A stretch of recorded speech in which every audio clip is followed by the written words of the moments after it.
Starting off game week 21, we head over to the London Stadium where West Ham welcome Nottingham Forest.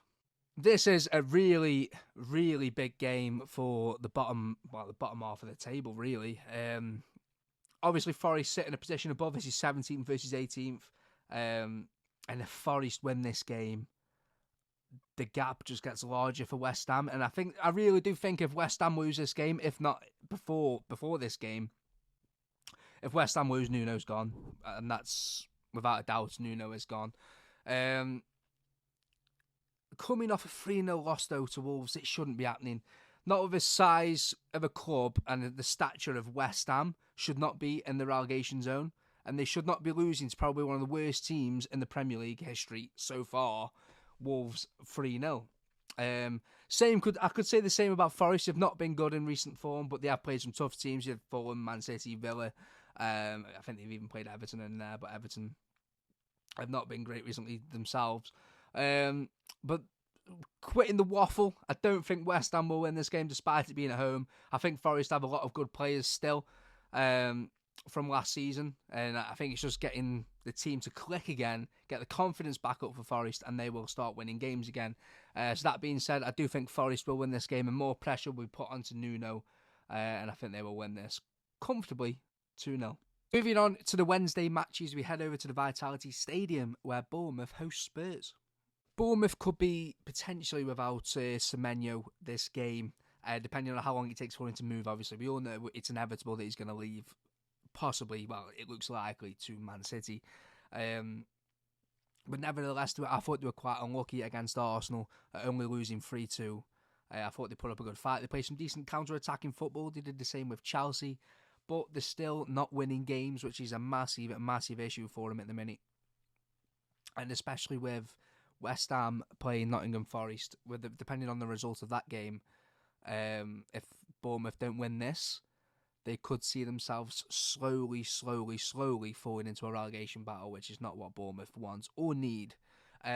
Spurs, on the other hand, are 3 games unbeaten, drawing 2, winning 1 in the last 3, but do still currently sit 13th, which is not great for Tottenham.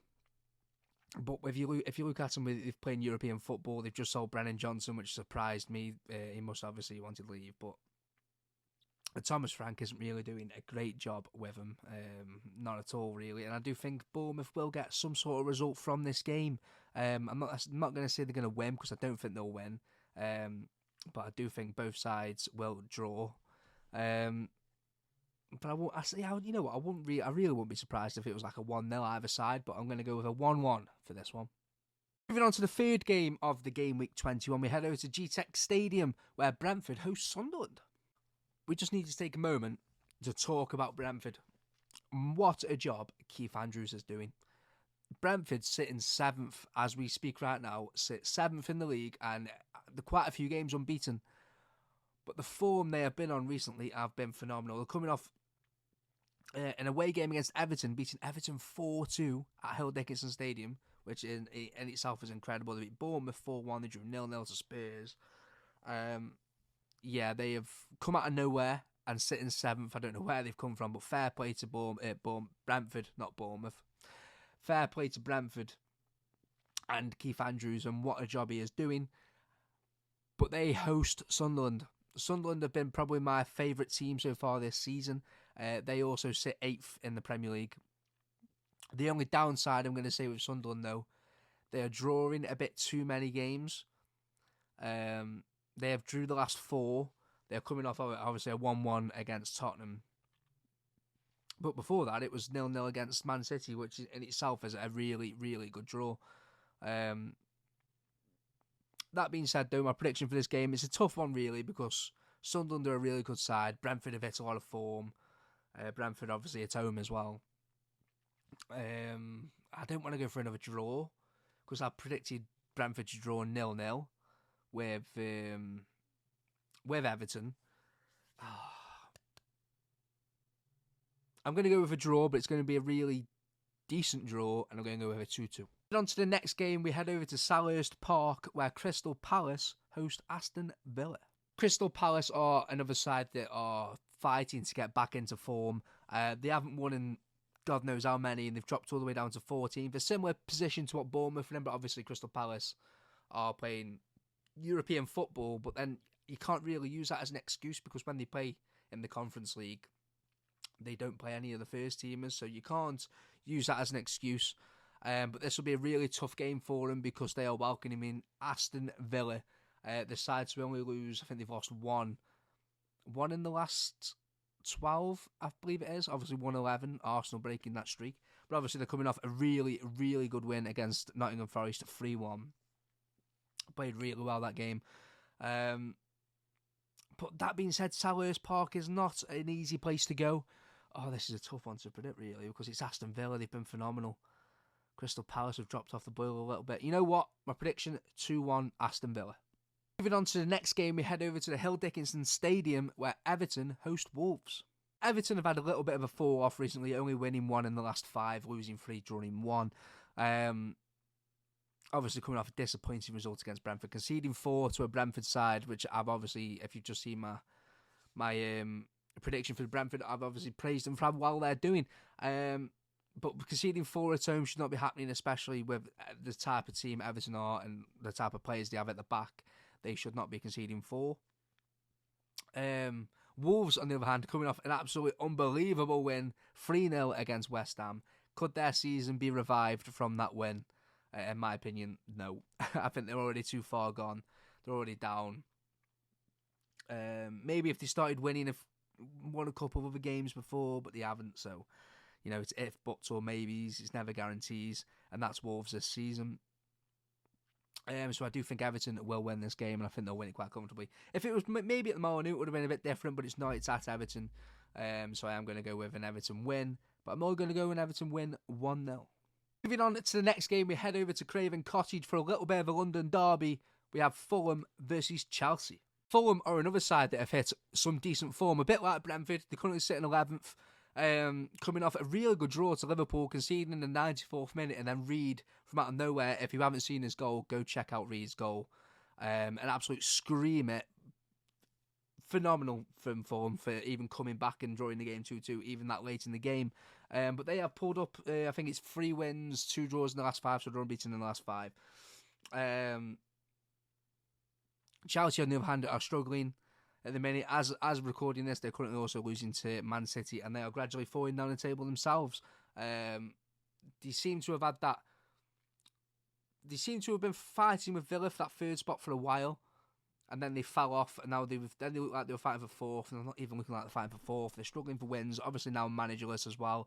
Looks like Liam Rosigne is going in, which to me is not an upgrade on Enzo Maresca in any shape or form.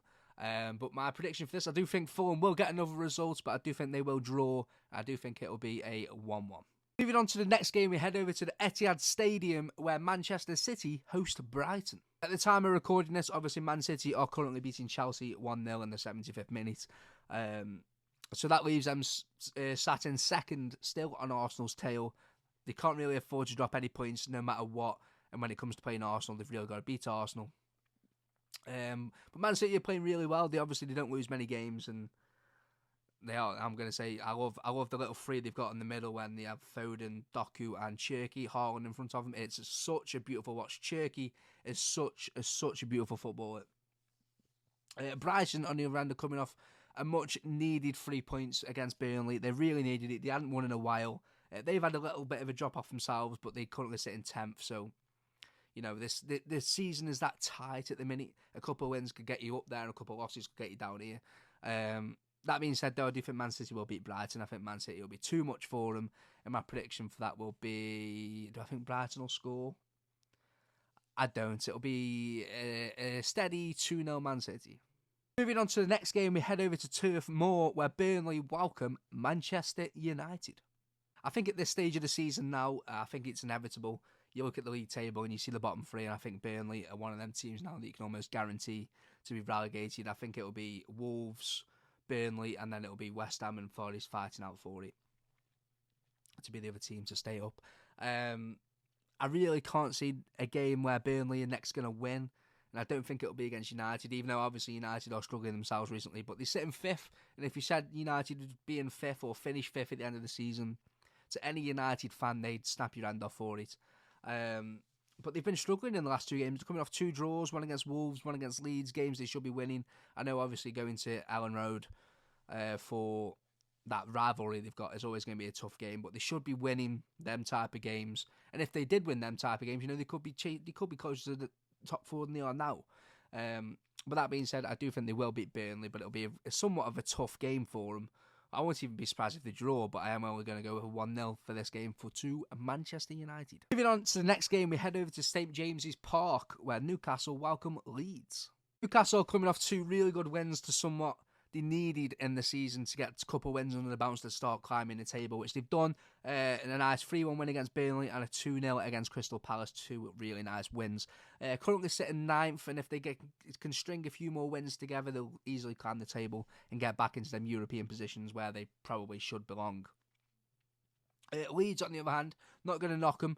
I don't know how many games they are unbeaten off the top of my head. I think it's going to be 7 or 8, but they have drawn a lot of games. I think they've only won 2 and drawn the rest or something like that, which is good. Leeds are a side where their aim is to just stay up, and if they can get results from games, it's brilliant for Leeds. I think they will stay up now. I think they're a bit too far gone to get caught. If they carry on the way they're going, especially, they won't get caught. But with the way Newcastle have been playing recently, I know they've had a few of injuries, but they're winning the last 2 games. I do think they'll beat Leeds this game week, despite how good of a form Leeds have been on recently. I do think that Leeds will score. It's inevitable that Leeds will score. It'll probably be the Batman Calvert-Lewin that's been on fire for him all season, but I do think there'll be a bit too much for Leeds, with it being at St James's Park as well. 3-1 Newcastle. Moving on to probably the game of the week, we head over to Emirates, where Arsenal host Liverpool. This is a game where probably most of England will have eyes on, because if Arsenal drop any points, it brings Villa and Manchester City straight back into it. And I think Liverpool are probably more than capable of doing it. But as of today, we all found that Ekitike was out of the squad. I don't know for what reason, whether it was injuries or personal reasons, but I know in Newcastle have also been hit with injuries themselves. Obviously, they've got Mo Salah in AFCON. Isak's injured. They've just been suffering a little bit. Obviously, the defensive issues describe themselves. Obviously, they're coming off a draw as well, or 2 draws in fact, one against Leeds and one against Fulham, 2 games they arguably should be winning. And if you ask any Liverpool fan, they're not happy with how they're performing, even though they're winning games. They're sat in 4th. They're not happy. They cannot be happy with winning games. It's just due to the performances, really. But Arsenal, on the other hand, we all know what they can do. 3-2 against Bournemouth. Declan Rice masterclass. This is a really tough one to predict. It's at Emirates. You know what? No, I'm going to stick with my gut. Well, to say that in the reverse fixture, Liverpool won this at Anfield. That Szoboszlai, absolute worldie of a free kick. But I'm going to go with a draw on this one. For some reason, my mind's telling me a draw, and I'm going to go with a 1-1.